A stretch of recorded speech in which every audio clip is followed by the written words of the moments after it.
باللہ من الشیطان الرجیم بسم اللہ الرحمن الرحیم قال رسول اللہ صلی اللہ علیہ وسلم ان اللہ لا ينظر الى اجسامکم ولا الى صورکم ولکن ينظر الى قلوبکم واعمالکم او کما قال صلی اللہ علیہ وسلم رب اشرح لی صدری ویسر لی امری واحلل عقدۃ من لسانی یفقہوا قولی رب یسر ولا تعسر وتمم بالخیر آمین یا رب العالمین۔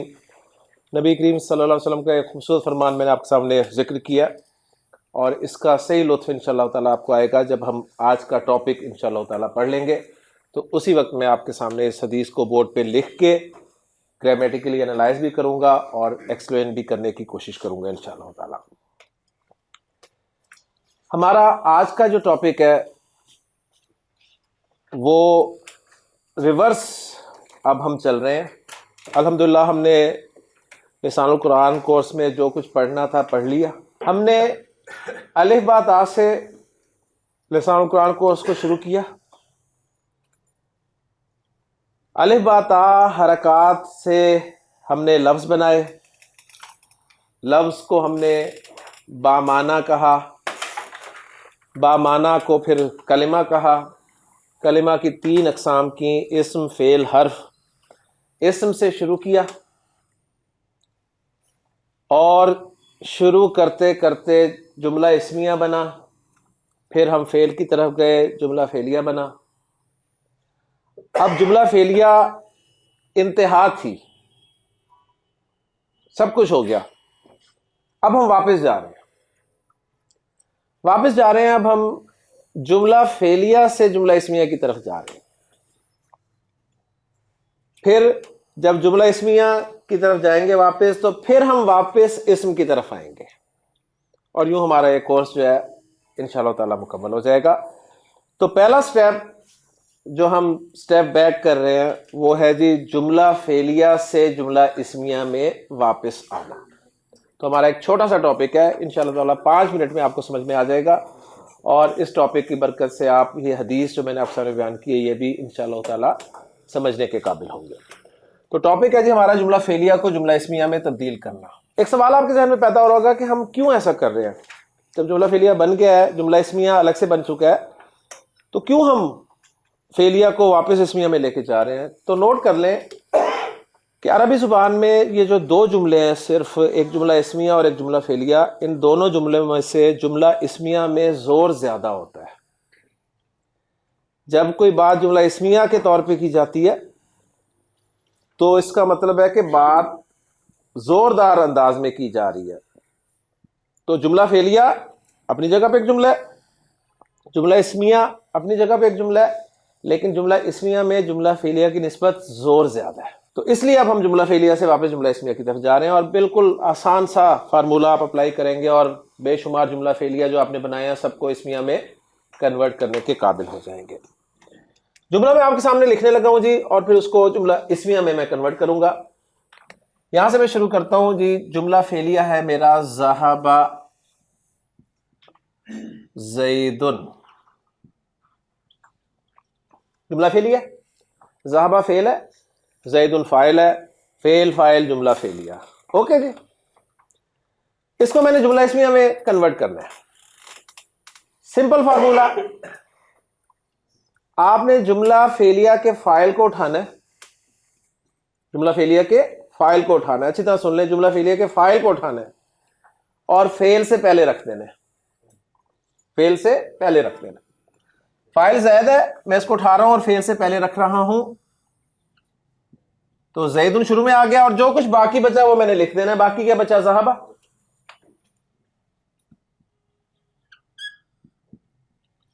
ذہبہ میں نے آگے لکھ دیا۔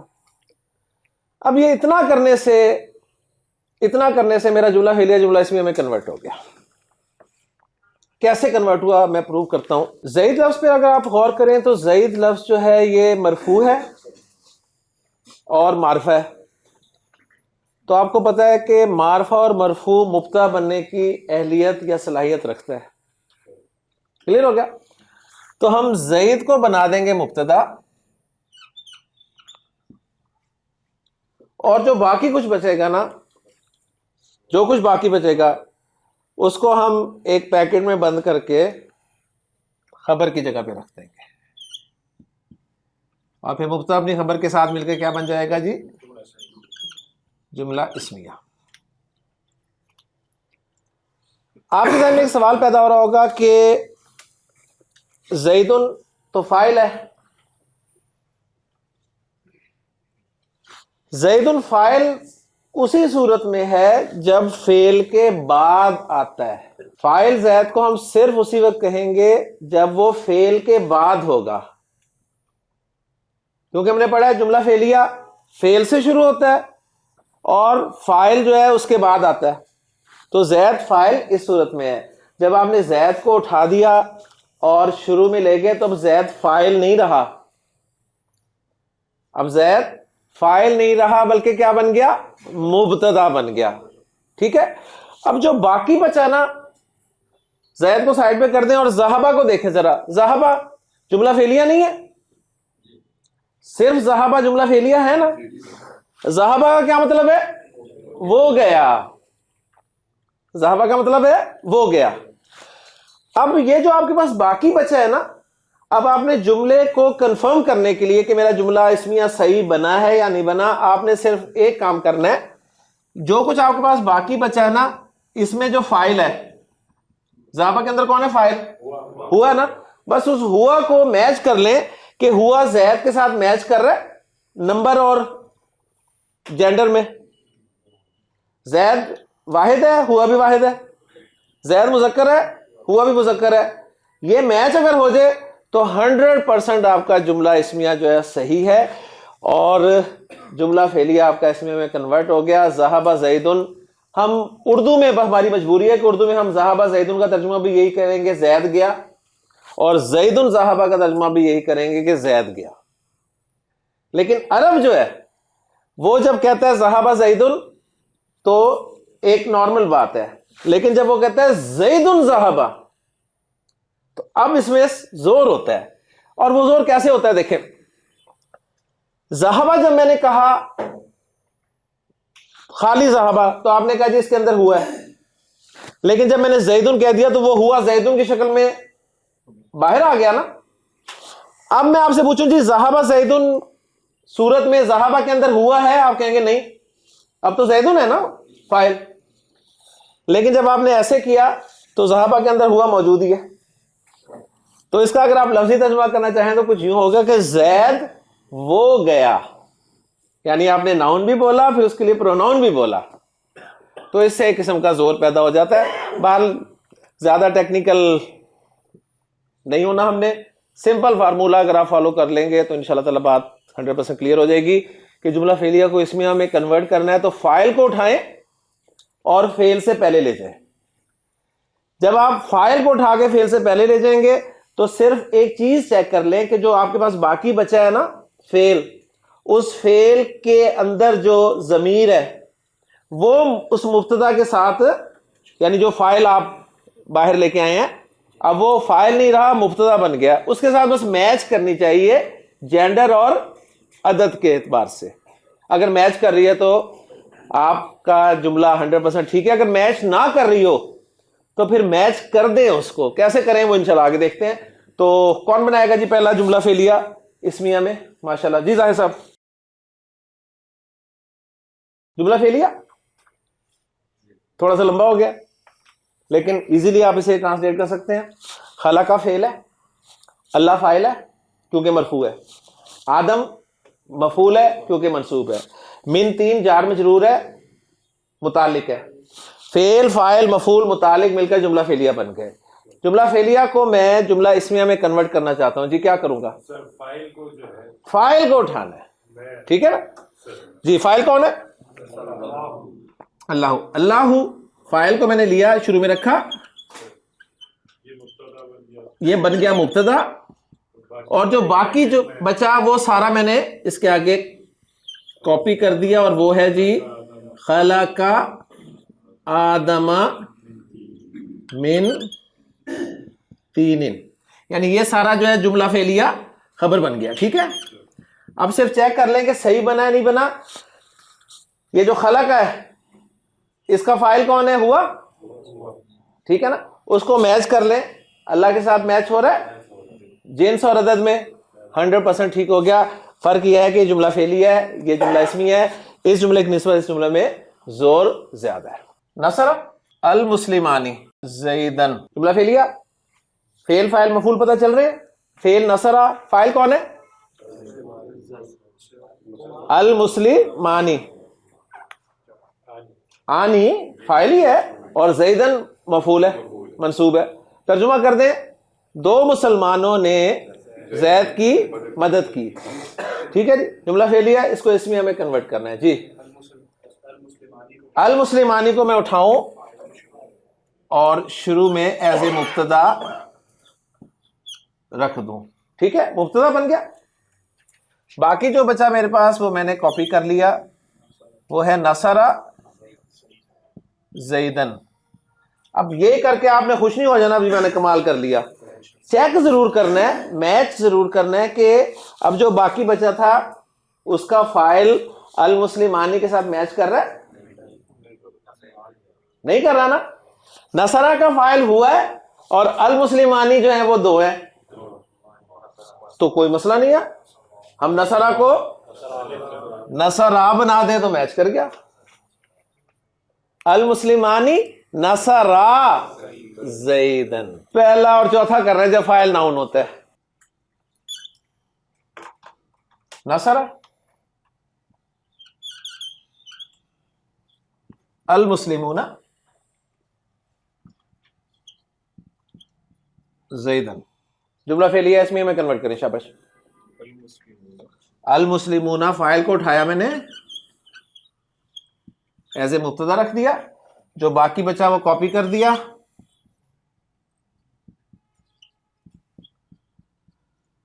چیک کیا کہ اس کا جو فائل ہے وہ اس کے ساتھ میچ کر رہا ہے, نہیں کر رہا, کروا دیں.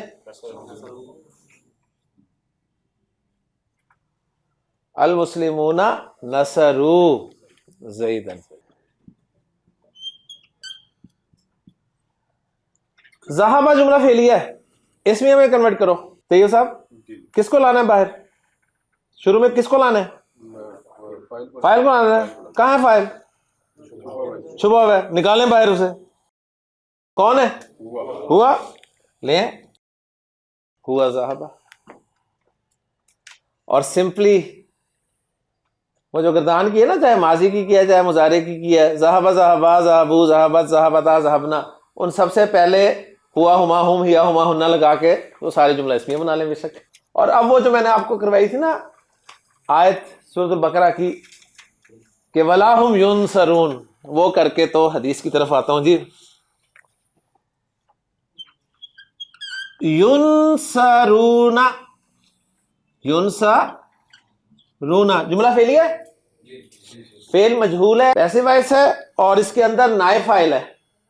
وہ کون ہے؟ ہم. ٹھیک ہے نا, جملہ فعلی ہے, اس کو اسمیہ میں کنورٹ کریں, ہم باہر آ جائے گا نا,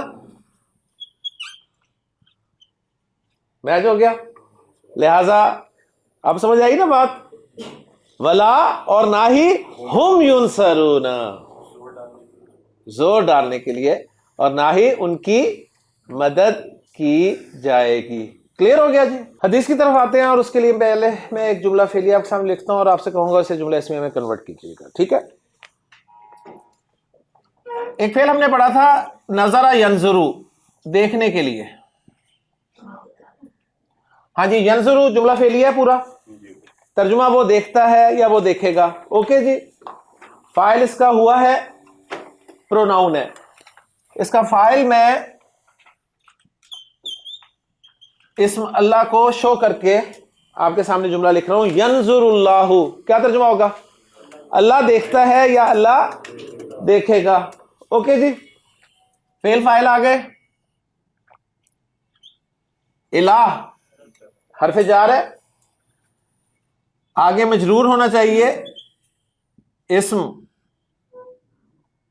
جو کہ ہے اجسام. اجسام جمع ہے جسم کی, اور مجرور ہے, جار مجرور آگے. اجسام لفظ پر تھوڑا سا غور کریں. اجسام لفظ پر نہ تو الف لام ہے نہ ہی تنوین ہے, تو ذہن فوراً جانا چاہیے کہ مرکب اضافی بننے لگا ہے. اور ویسے بھی میں نے آپ کو فارمولہ دیا ہوا ہے کہ اسم کے بعد جب بھی ضمیر آ جائے تو مرکب اضافی ہی بنتا ہے. تو ینظر اللہ الی اجسامکم کیا ترجمہ ہوگا؟ اللہ تمہارے جسموں کی طرف یا تمہارے جسموں کو دیکھتا ہے. اور الی صوری، صور جو ہے یہ سورہ کی جمع ہے. سورہ، سورت جسے اردو میں کہتے ہیں سورت. سورت کسے کہتے ہیں؟ شکل کو. سورہ کی جمع سوہ. مجرور آ گیا، الف لام بھی نہیں ہے، تنوین بھی نہیں ہے، تو پھر مضاف بن رہا ہوگا. اور دوسرا فارمولا کہ اسم کے ساتھ جب بھی ضمیر آ جائے تو مرکب اضافی ہی بنتا ہے. وَإِلَىٰ صُوَرِكُمْ اور تمہاری صورتوں کی طرف. ینظر اللہ الی اجسامکم وَإِلَىٰ صُوَرِكُمْ لفظی ترجمہ کر رہا ہوں، اللہ تمہارے جسموں کی طرف اور تمہاری صورتوں کی طرف دیکھتا ہے. اس جملہ فعلیہ کو میں منفی بنانے لگا ہوں. کیا لگاؤں گا؟ لا ینظر اللہ الی اجسامکم اللہ تمہارے جسموں کی طرف نہیں دیکھتا، اور لا الی صورکم اور نہ ہی تمہاری صورتوں کی طرف. آ گیا نا؟ نہ ہی، ولا اور نہ ہی. اللہ نہ تو تمہارے جسموں کی طرف دیکھتا ہے اور نہ تمہاری صورتوں کی طرف دیکھتا ہے. جملہ فعلیہ ہے نا؟ جملہ فعلیہ کو اسمیہ میں کنورٹ کرنا ہے. شاباش. کیا کروں گا؟ فاعل کو یہاں سے ہٹاؤں گا اور شروع میں لے آؤں گا.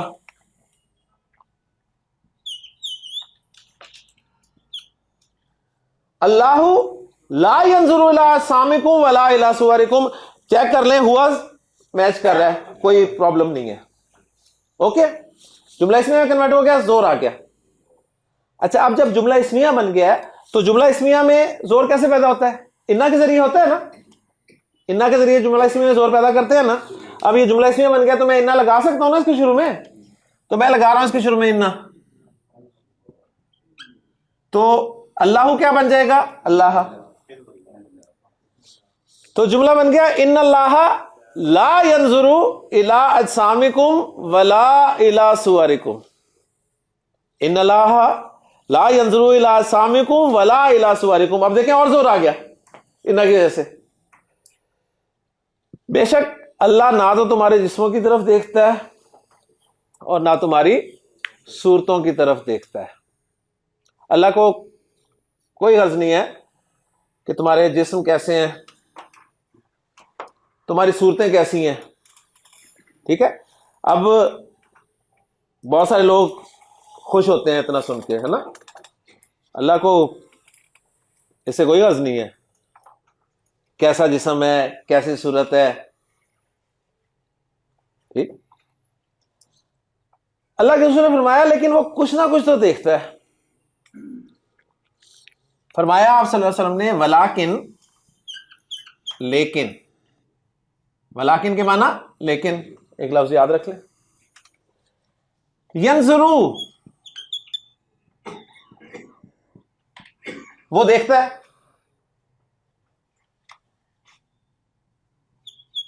الی قلوبکم تمہارے دلوں کو.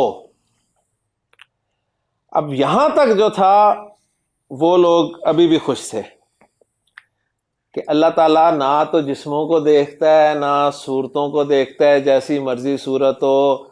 یعنی اندر اندر وہ کہانی چل رہی ہے، کوئی لوڑ نہیں داڑھی رکھن دی، ٹخنے ننگے نہ ہو، خیر ہے. ٹھیک ہے، کیونکہ اللہ تعالیٰ نہ تو جسموں کو دیکھتا ہے نہ صورتوں کو دیکھتا ہے، دلوں کو دیکھتا ہے. اب میرے دل میں کیا ہے؟ میرے دل میں کیا ہے کسی کو کوئی پتہ نہیں ہے نا. لیکن سلام و محمد عربی صلی اللہ علیہ وسلم پر. آپ نے بات کو یہاں تک مکمل نہیں کیا. وَلَٰكِن يَنظُرُ إِلَىٰ قُلُوبِكُمْ وَأَعْمَالِكُمْ تمہارے دلوں کو اور تمہارے اعمال کو. دیکھیں سیدھی سی بات ہے جی، جو دل میں ہوگا نا وہ آپ کے عمل سے نظر آئے گا. میں نے آپ کو ایک واقعہ سنایا تھا اپنے استاد محترم کا کہ وہ بتا رہے تھے کہ والد صاحب کو بینگن پسند نہیں تھے تو ہمارے گھر میں بینگن کبھی نہیں پکے. باقی سب کھا لیتے تھے لیکن گھر میں بینگن نہیں پکے اس لیے کہ والد صاحب کو بینگن پسند نہیں تھے. والد صاحب فوت ہو گئے, ان کے فوت ہونے کے بعد بھی ہمارے گھر میں بینگن کبھی نہیں پکے. کیوں؟ اس لیے کہ والد صاحب کو بینگن پسند نہیں تھے. اور دیکھیں سیدھی سی بات ہے جی, ہم جس کو اپنا آئیڈیل بناتے ہیں, چاہے وہ شوبز کا بندہ ہو, چاہے کرکٹر ہو, چاہے کوئی پلیئر ہو, کیا کوشش ہوتی طیب صاحب؟ اس جیسا دکھنا پسند کرتے ہیں نا, کہ ہیئر اسٹائل ایسا ہونا چاہیے, ٹھیک ہے, کپڑے ایسے ہونے چاہیے. وہ کیا بتا رہی ہوتی ہے چیز کہ آپ کو پسند ہے. تو مجھے اللہ کے رسول صلی اللہ علیہ وسلم پسند ہیں, مجھے آپ سے محبت ہے, تو کچھ نہ کچھ دکھنا تو چاہیے نا. دل میں محبت ٹھیک ہے سب کے, کوئی ایسا نہیں ہے جس کے دل میں محبت نہیں ہے, لیکن سر دل کس نے دیکھا ہے؟ پتہ کہاں سے چلے گا؟ آپ کے عمل سے پتہ چلے گا. اور دوسرے اینگل سے دیکھ لیں, ان اللہ لا ينظر الى اجسامکم ولا الى صورکم, اللہ نہ تو تمہارے جسموں کو دیکھتا ہے نہ تمہاری صورتوں کو. حضرت بلال حبشی رضی اللہ تعالیٰ عنہ, حبشی النسل, سیاہ فام, موٹے موٹے ہونٹ, اور ابو لہب سرخ و سفید, بڑی بڑی آنکھیں, دین اسلام کے محمد صلی اللہ علیہ وسلم کے بڑے بڑے دشمن گزرے ہیں. ابو جہل سے بڑا کوئی دشمن تھا؟ لیکن مجھے بتائیے قرآن مجید میں ابو جہل کا نام آیا؟ کہیں نہیں آیا. اشارہ ملتا ہے کہ اس سے مراد ابو جہل ہے, لیکن نام لیا ابو جہل کا اللہ نے؟ نہیں. لیکن یہ وہ بدبخت شخص ہے ابو لہب جس کو اللہ نے قرآن میں نام لے کے کنڈیم کیا. تبت یدا ابی لہب و تب, ہاتھ ٹوٹے ابو لہب کے اور وہ ہلاک ہو جائے. سرخ و سفید سردار, سردار کوڑا چٹا, اور دوسری طرف غلام حبشی نسل, جن کو اللہ کے رسول فرما رہے ہیں بلال کیا کرتے ہو؟ میں جب جنت میں گیا تو مجھے اپنے سے پہلے تمہارے قدموں کی آواز سنائی.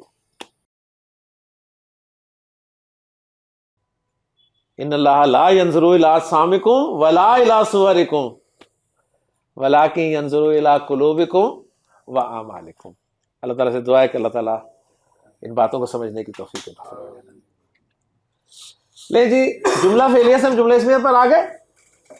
اوکے, اب ہم جا رہے ہیں واپس اسم کی طرف,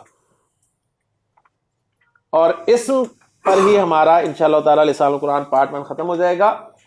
اسم کو ہم کس اعتبار سے اپنے باقی لیکچرز میں دیکھیں گے, تو مجھے بتائیے کہ اسم کا سب سے اہم ٹاپک آپ کے خیال میں کون سا ہے؟ اعراب.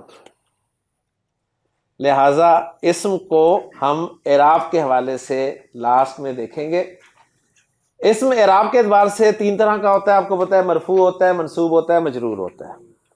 ٹھیک ہے, ہم اپنے باقی لیکچر میں اسم کب کب مرفوع ہوتا ہے, کب کب منصوب ہوتا ہے, کب کب مجرور ہوتا ہے, اسے ریکال کریں گے, اور اگر کوئی نئی چیز آئی تو وہ ایڈ کریں گے. کلیئر ہو گیا؟ تو سٹارٹ میں لیتا ہوں, اسم مجرور کب کب ہوتا ہے, کیونکہ سب سے چھوٹا یہی ہوتا ہے. چھوٹے سے مراد ہے کم تعداد میں. اسم کے مجرور ہونے کی صرف 2 وجوہات ہیں جی, صرف 2 وجوہات. میں آپ کو یاد کروا رہا ہوں, اس لیے بورڈ پہ نہیں لکھ رہا. اسم مجرور ہوا تھا پہلی مرتبہ جب وہ مضاف الیہ بنا تھا, مضاف الیہ مجرور ہوتا ہے جی. پھر اسم مجرور ہوا دوسری مرتبہ جب اس سے پہلے حرف جر آیا. تو صرف 2 وجوہات ہوتی ہیں اسم کے مجرور ہونے کی, ختم. اسم مرفوع کب کب ہوتا ہے؟ اسم مرفوع پہلی دفعہ ہم نے فکس کیا تھا جب مبتدا بنایا تھا اسم کو. اسم مرفوع دوسری مرتبہ ہوا تھا جب ہم نے خبر بنایا تھا اسم کو, تو مبتدا خبر مرفوع ہوتے. اسم مرفوع پھر ہوا جب ہم نے جملہ فعلیہ میں فاعل پڑھا, ہم نے کہا فاعل مرفوع ہوتا ہے. اسم مرفوع پھر ہوا جب ہم نے پیسے وائز پڑھا تو ہم نے کہا نائب فاعل بھی مرفوع ہوتا ہے. تو اسم صرف 4 صورتوں میں مرفوع ہوتا ہے جی. 2 صورتوں میں مجرور، 4 صورتوں میں مرفوع. کون کون سی 4 صورتیں مرفوع ہیں؟ مبتدا، خبر، فاعل، نائب فاعل. مبتدا، خبر، فاعل، نائب فاعل. آپ کو قرآن مجید پڑھتے ہوئے اسم مرفوع نظر آئے نا، سمپل سی بات ہے جی، یا تو مبتدا ہوگا، یا خبر ہوگا، یا فاعل ہوگا، یا نائب فاعل ہوگا، اس کے علاوہ کچھ نہیں ہوگا. ٹھیک ہے. مجرور نظر آئے تو 2 میں سے ایک صورت ہوگی، یا مضاف الیہ بن رہا ہوگا یا اس سے پہلے حرف جر ہوگا. ٹھیک ہے. چیک کریں، پہلے مرفوع تھا، پہلے مرفوع تھا انا سے پہلے، کیونکہ ابھی منصوب تو میں نے بتایا نہیں نا آپ کو، اب تو منصوب آ گیا نا. پہلے جب مرفوع تھا تو مبتدا کی وجہ سے مرفوع تھا، جب اپنی جگہ پہ تھا تو فاعل کی وجہ سے مرفوع تھا. ایسے ہی ہے نا. اجسامی مجرور ہے حرف جر کی وجہ سے. قم مجرور ہے مضاف الیہ ہونے کی وجہ سے. کلیئر. اب ہم دیکھتے ہیں کہ اسم منصوب کب کب ہوتا ہے. تو اسم منصوب ہوتا ہے، پہلی مرتبہ ہوا تھا جب انا آیا تھا، اور وہ آپ کے سامنے لکھا ہوا ہے.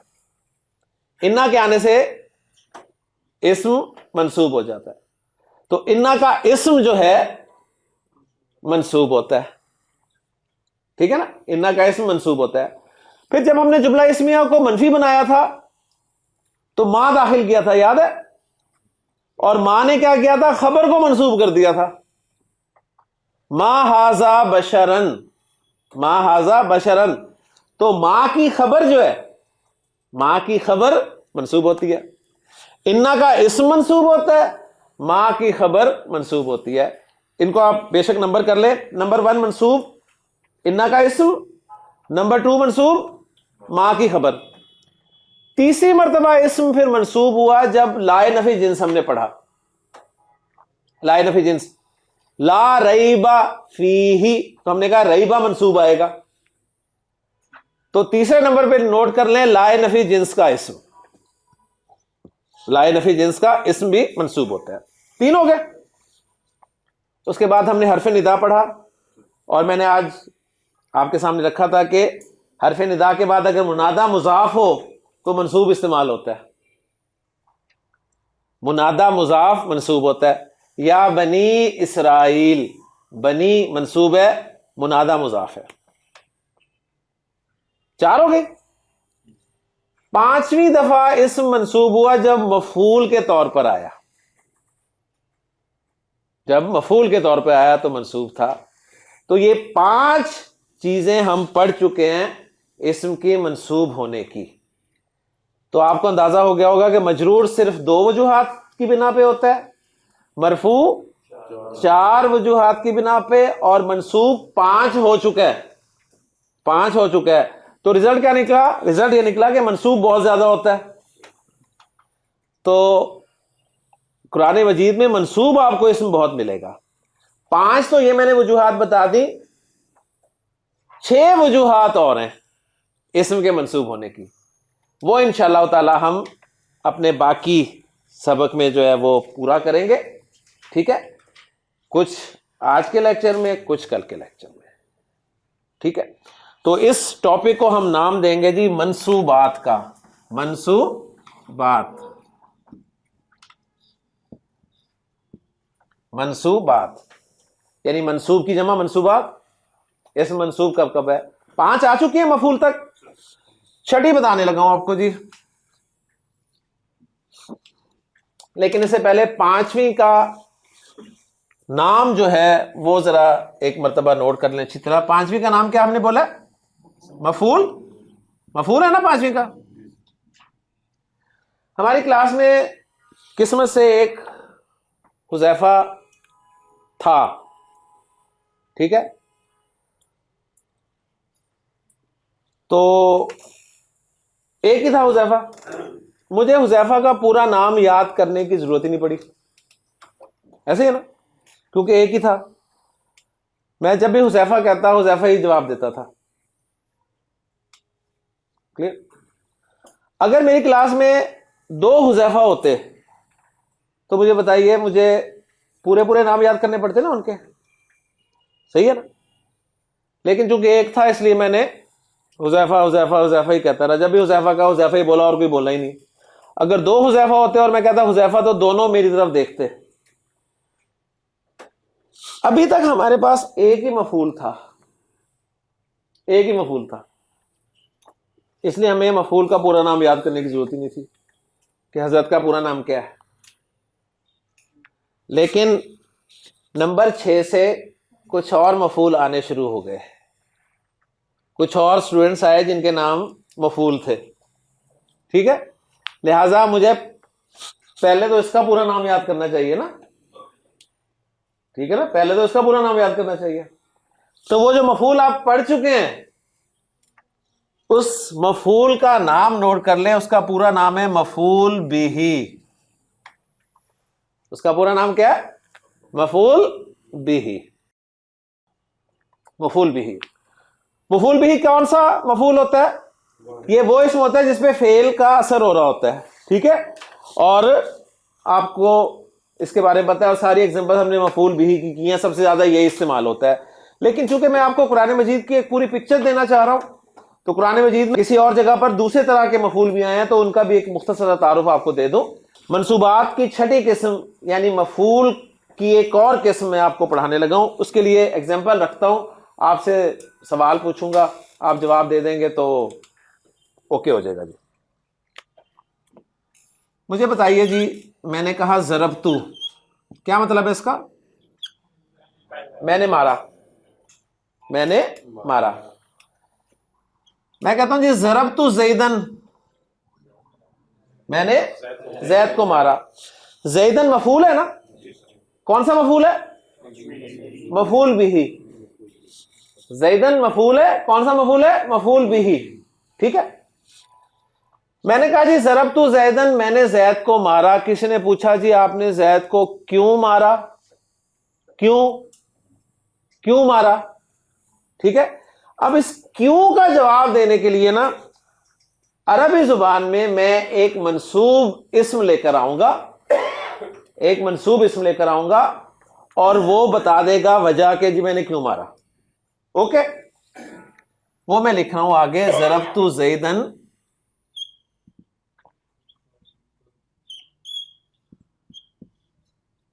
تأدیباً.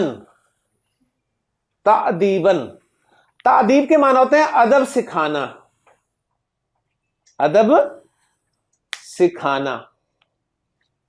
ٹھیک ہے, اب یہ بھی منصوب ہے, منصوب دیکھتے ہی ہم مفعول کہتے ہیں.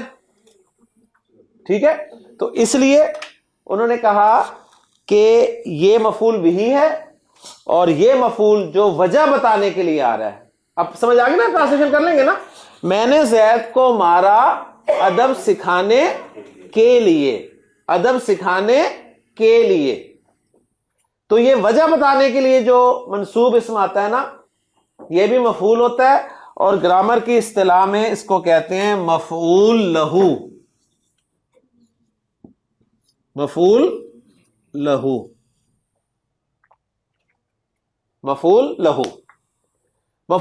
وہ منصوب اسم ہوتا ہے جو فعل کی وجہ بتانے کے لیے آتا ہے. ٹھیک ہے, میں آپ کے سامنے ایک جملہ لکھتا ہوں, آپ اس میں مفعول لہو پہچان لیں گے. میرا استاد سامنے سے آ رہا تھا تو میں کھڑا ہو گیا.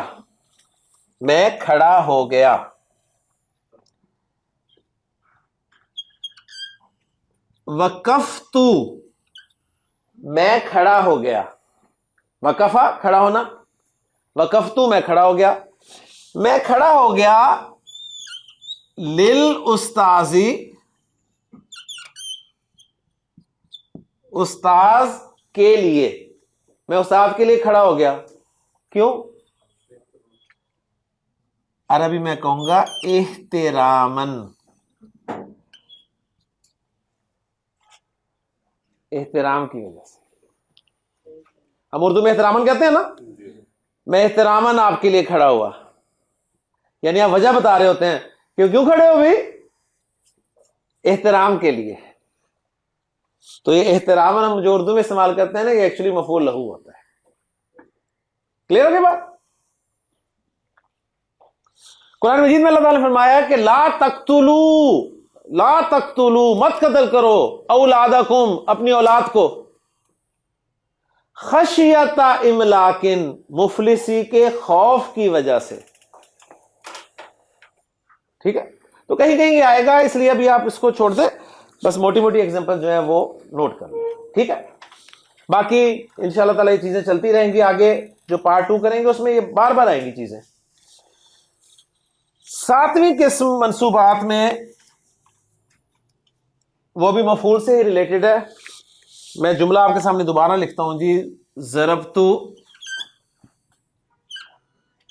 میں نے مارا، اور اب زید کے لیے میں ضمیر استعمال کر رہا ہوں ضربتو ہو. کوئی مسئلہ تو نہیں نا؟ ضربتو ہو، میں نے اسے مارا. ہو مفعول ہے، مفعول بھی. کسی نے پوچھا یار کس وقت مارا؟ کسی نے پوچھا کس وقت مارا؟ تو میں نے کہا جی صبحن. صبحن، صبح کے وقت. ٹھیک ہے، یہ صبحن لفظ کیا بتا رہا ہے؟ یہ فعل کے واقع ہونے کا وقت بتا رہا ہے. اچھا، اس نے ساتھ ہی سوال کیا کس جگہ مارا؟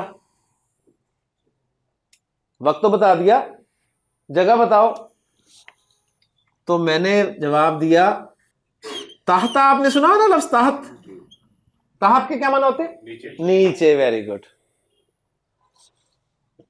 تحت، اب وہ کسی نہ کسی کے نیچے ہوگا نا. تو میں نے کہا جی تحت شجرتی،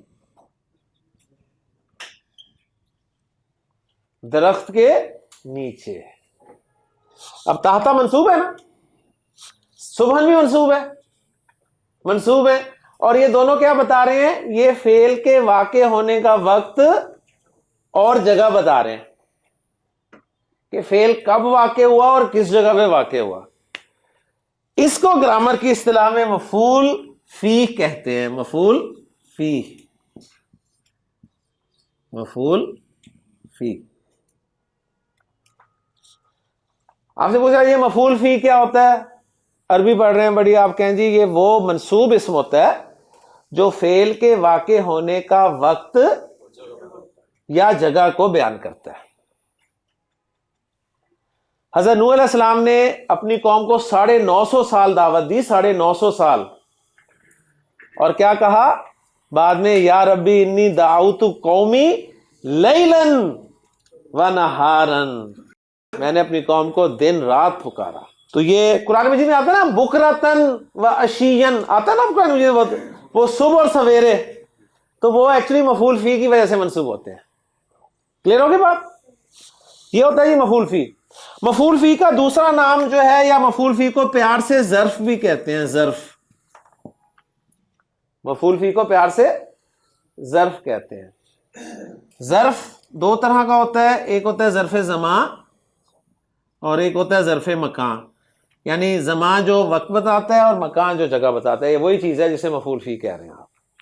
میں نے کہا جی ضربتو، میں نے مارا.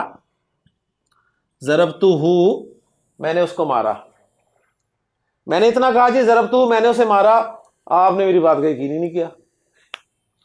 آپ نے کہا کہاں مارا ہوگا انہوں نے. یا آپ نے سوچا کہ ایسے کر دیا تو کہا جی میں نے مارا اسے. اب آپ کو میری بات کا یقین نہیں آیا نا، تو میں نے آپ کو یقین دلانے کے لیے پتا کیا کیا؟ میں نے ضربتو ہو کے بعد نا یہ جو ضرب تھا نا، ضرب زواد را اور با، یہی جو فعل استعمال کیا، اسی فعل کا مصدر جو ہے نا، مصدر کام کا نام، وہ منصوب بول دیا آگے. میں نے کہا ضربتو ہو ضربن. ضربتو ہو ضربن. اس نے بتا دیا کہ یار میں نے اسے واقعی مارا.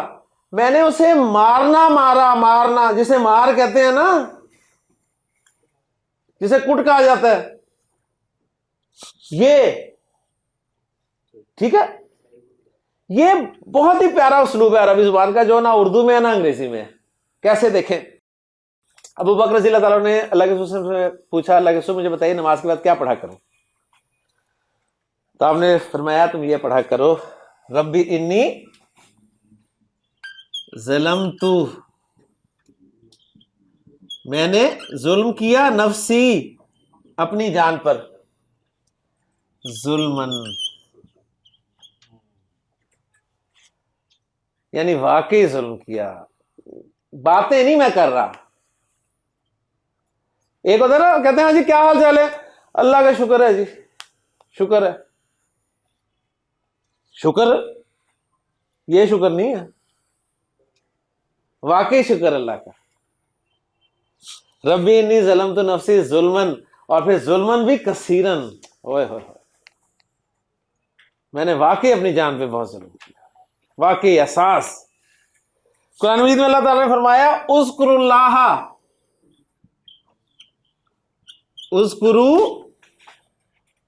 یاد کرو اللہ کو، ذکرن،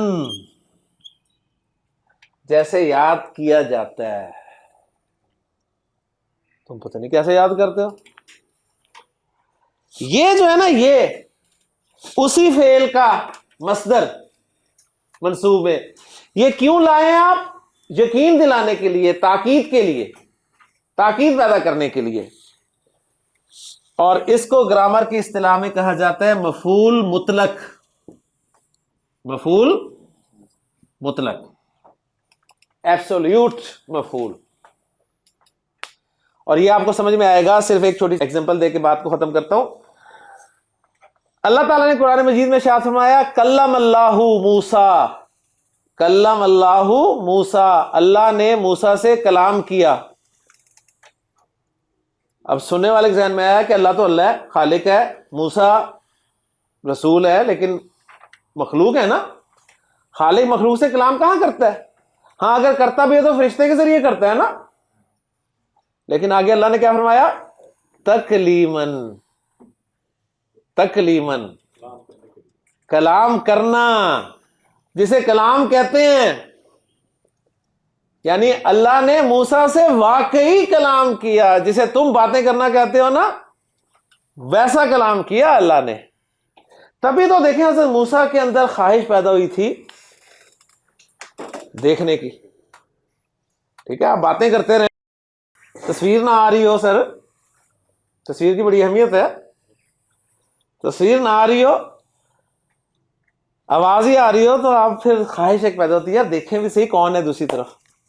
لہٰذا حضرت موسیٰ کے دل میں خواہش پیدا ہوئی، اس خواہش کا اظہار کیا، ربی ارینی انظر الیک، اے میرے رب میں تجھے دیکھنا چاہتا ہوں، اپنا آپ دکھا دے۔ اللہ تعالیٰ نے فرمایا لن ترانی، لن ترانی، موسیٰ تو مجھے ہرگز نہیں دیکھ سکے گا۔ لیکن موسیٰ کو بات سمجھانی تھی، لہذا فرمایا کہ یہ سامنے پہاڑ ہے، اس پہ ہم اپنی تجلی ڈالتے ہیں۔ فَإِنِ اسْتَقَرَّ مَكَانَهُ، اگر یہ اپنی جگہ پر ٹک گیا، ٹھہر گیا، فَسَوْفَ تَرَانِي، تو پھر تو بھی مجھے دیکھ لے گا۔ فَلَمَّا تَجَلَّى رَبُّهُ لِلْجَبَلِ، لیکن جب اللہ نے پہاڑ پر تجلی کی، جَعَلَهُ دَكًّا، اسے ریزہ ریزہ کر دیا، وَخَرَّ مُوسَىٰ صَاعِقًا، اور موسیٰ بے ہوش ہو کر گر پڑے۔ تو اللہ کی تجلی میں پہاڑ کو ریزہ ریزہ کرنے کی آپ نے صفت دیکھ لی، اور یہی پہاڑ کو ریزہ ریزہ کرنے کی صفت ایک اور چیز میں ہے، قرآن میں۔ لو انزلنا هذا القرآن على جبل لرأيته خاشعا متصدعا من خشية اللہ۔ دونوں میں ایک خاصیت ہے کہ پہاڑ کو ریزہ ریزہ کر دیتے ہیں، لیکن انسان کا دل اتنا سخت ہے، پہاڑ سے بھی سخت ہے، کہ ٹوٹتا ہی نہیں۔ سینٹیمنٹل سین دیکھ کے رونا آ جاتا ہے، کسی کی درد بھری کہانی سن کے آنکھیں بھیگ جاتی ہیں، لیکن قرآن سن کے رونا نہیں آتا۔ اللہ تعالیٰ سے دعا ہے کہ اللہ تعالیٰ ہمیں قرآن مجید کو صحیح اس کی قدر کرنے کی توفیق عطا فرمائے۔ 8 ہمارے منصوبات ہو گئے، صرف 3 رہ گئے ہیں، وہ انشاءاللہ اگلے لیکچر میں کر کے ہمارا کورس مکمل ہو جائے گا۔ سبحانک اللہم و بحمدک، اشہد ان لا الہ الا انت، استغفرک و اتوب الیک۔